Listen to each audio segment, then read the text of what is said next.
Bye 3 दिनों की लंबी छुट्टी है और 3 दिनों की लंबी छुट्टी में आप करेंगे आराम, लेकिन ब्रजेश करेंगे काम। यस। पूछो क्यों? क्यों? क्योंकि सेबी की बोर्ड बैठक है शनिवार को। हाँ, और ब्रजेश को तो बिल्कुल कवर करनी है, तो ब्रजेश ने उसकी तैयारी शुरू भी कर दी और अभी से ही आपको बता रहे हैं कि इस बैठक का एजेंडा क्या हो सकता है। ब्रजेश बताइए। हाँ बिल्कुल, वैसे तो कई चीज़ें हैं, लेकिन जो 3 चीज़ें काम की हैं सबसे, उनमें सबसे एक महत्वपूर्ण जो मुद्दा है जिसकी लंबे समय से चर्चा भी हो रही थी कि जो वॉलंटरी डिलिस्टिंग के नियम हैं इनको लेकर के बोर्ड चर्चा करेगा। इसमें भी कई सारी चीज़ें हैं जिनकी समीक्षा होगी, समीक्षा कर सकता है बोर्ड।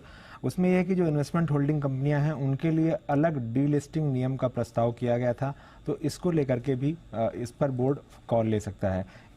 इन्वेस्टमेंट होल्डिंग कंपनियों के लिए अलग डीलिस्टिंग नियम का मतलब ये होगा, इस तरह का कुछ मैकेनिज्म लाएगा कि अगर किसी लिस्टेड कंपनी में होल्डिंग कंपनी की हिस्सेदारी है और वो डीलिस्ट होना चाहती है, तो जो लिस्टेड एंटिटी होगी उसकी लिस्टेड एंटिटी में जितनी होल्डिंग कंपनी की हिस्सेदारी होगी पब्लिक होल्डिंग की, उसी अनुपात में होल्डिंग कंपनी के जो शेयर होल्डर्स हैं उनको लिस्टेड जो दूसरी कंपनी है जिसमें होल्डिंग कंपनी ने पैसे लगा रखे हैं, इन्वेस्टमेंट कर रखा है, उसके शेयर मिल जाएंगे। तो इसकी वजह से बीच में ऐसा भी देखा गया था कि बहुत सारी जो होल्डिंग आईएससी कंपनीज़ हैं, इन्वेस्टमेंट होल्डिंग कंपनीज़ हैं, उनके शेयर्स में बहुत तेज़ी भी आई थी। एक तो ये बात हुई। दूसरी बात जो हुई इसमें डीलिस्टिंग के नियम में एक इम्पॉर्टेंट चीज़ ये है कि अगर 90% से कम शेयर टेंडर हुए हैं तो भी काउंटर ऑफर देने का मौका जो है वो दिया जा सकता है प्रमोटर्स को। अभी ये ज़रूरी है कि कम से कम 90% शेयर टेंडर हो, तभी आप काउंटर ऑफर ला सकते हैं। इसमें एक अच्छी बात ये होगी कि अगर प्रमोटर की होल्डिंग ज़्यादा है तो प्रमोटर्स के लिए एक तरह से आसान हो जाएगा इस तरह से काउंटर ऑफर लाना इस रास्ते से। फिक्स प्राइस डीलिस्टिंग के नियम पर भी इसी के तहत चर्चा हो सकती है। इसके अलावा फ्लोर प्राइस की रेफरेंस डेट को लेकर भी इस डीलिस्टिंग नियम का जो प्रस्ताव है उसमें चर्चा हो सकती है। एक तो ये बात हुई। दूसरी बात ये हुई कि जो बहुत सारे ऐसे मार्केट में कंपनियां हैं जो फ्रैक्शनल ओनरशिप पर रियल एस्टेट लोगों को ओन कराती हैं, इन्वेस्टमेंट कराती हैं, तो उनको जो है जो रियल एस्टेट इन्वेस्टमेंट ट्रस्ट का नियम है, रीट्स का नियम है, उसके दायरे में लाने पर भी बोर्ड फैसला ले सकता है।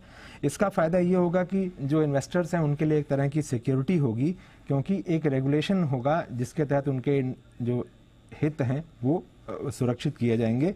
तो इसके लिए एमएसएम रीट कैटेगरी का प्रस्ताव लाया गया था और ऐसे लोगों को सेबी के पास रजिस्ट्रेशन करवाना होगा और जो रजिस्ट्रेशन नहीं करवाएंगे उनको अपना कारोबार समेटना होगा और जो इन्वेस्टर्स हैं उनको एग्जिट देना होगा।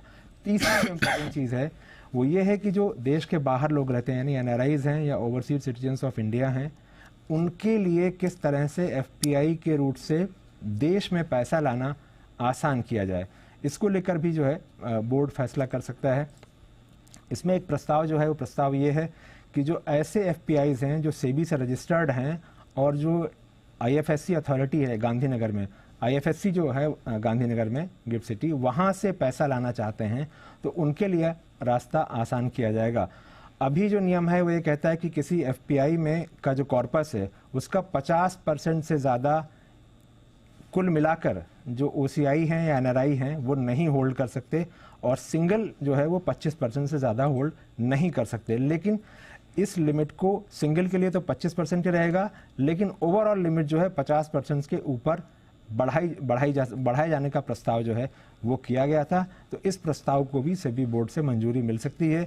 ये पास होने के बाद आईएफएससी के थ्रू जो एनआरआईज का पैसा है देश में मार्केट में वो बढ़ सकता है अगर ये प्रस्ताव पास होता है तो। इसके अलावा साइबर सिक्योरिटी से जुड़े कुछ मुद्दे हैं जिन पर भी बोर्ड में चर्चा हो सकती है। तो ये है कुछ बड़े डिसीजंस जो सेबी की शनिवार की बोर्ड बैठक में लिए जा सकते हैं। उनमें सबसे इम्पोर्टेंट होगा होल्डिंग कंपनियों की डीलिस्टिंग को लेकर नई गाइडलाइंस देखते हैं। इस गाइडलाइंस में क्या कुछ आपके लिए निकल कर आता है उस पर रहेंगी आपकी हमारी सबकी नजरें। बड़ी बोर्ड मीटिंग है, काफी सारे मुद्दे हैं जहां पर चर्चा होने वाली है। वीकेंड पे इसलिए तो हमने कहा ना कि भाई ब्रजेश बिजी हैं, हम सब फ्री हैं। Brajesh is very busy on this weekend. अच्छा, लंबा वीकेंड है। और मुद्दे आजकल वैसे सेबी की बोर्ड बैठक सुबह से शुरू होकर शाम तक लेट तक चलती है आमतौर पर। हाँ, मतलब चर्चा काफ़ी होती है आराम से, मतलब काफ़ी होती है। हाँ, काफ़ी आजकल तो मतलब हर चीज़ पे चर्चा होती है कि कहीं जाकर किसी को कोई प्रॉब्लम नहीं हो, कोई ऑब्जेक्शन नहीं करे, कोई ऑब्जेक्शन करे, कहीं से कोई फीडबैक आए तो उसको किस तरह से अकोमोडेट किया जाए। इसलिए बैठक भी थोड़ी लंबी चलती है, तो मतलब ये मान के चले कि आप लेट इवनिंग तक ही फ्री होंगे।